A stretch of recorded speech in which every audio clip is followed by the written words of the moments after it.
From VOA Learning English, this is the Agriculture Report in Special English. Some private game farmers in South Africa are hiring armed protection for their rhinos. New security companies are being started to fight an increase in rhinoceros poaching. Poachers are now well-armed and well-financed. A single horn sells for more than $65,000 per kilogram, more valuable than gold. Rhino horns are sold mostly in Vietnam and China, on the false belief that they can cure all kinds of problems. Simon Rood started a security company in South Africa 5 years ago, when rhino poaching started to increase. Today, his 35 rangers supervise an area of 150,000 hectares in Limpopo province. Simon Rood was a soldier in the South African Army and gives military training to his rangers. He says they have never lost a rhino to poaching.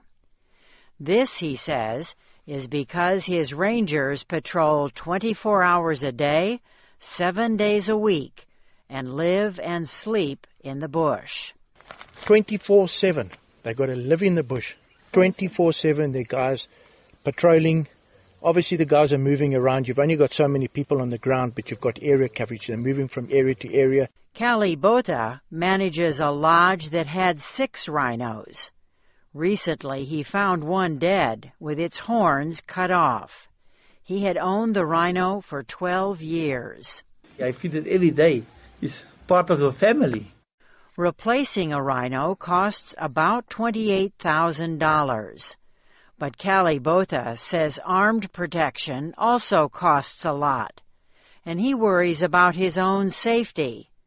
So he may stop breeding rhinos. The risk is too high. But others are willing to pay.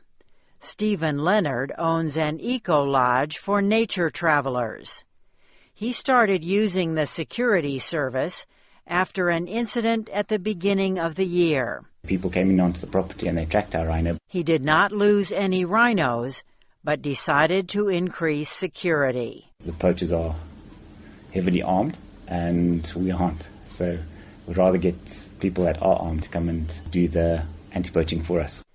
Karen Trendler works at South Africa's only rhino orphanage. She says increasing security is important. But like Simon Rood, she thinks there should be a law to establish rules for training. If the security companies are not well trained, there's always the risk of corruption.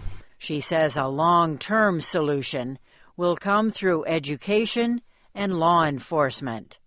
She says Yemen is an example of a country that has stopped buying rhino horn. The rhino horn was used as a handle for ceremonial daggers, and there was a huge demand for rhino horn. And through a very, very well-coordinated and aggressive awareness project linked with good law enforcement, that demand has been reduced completely.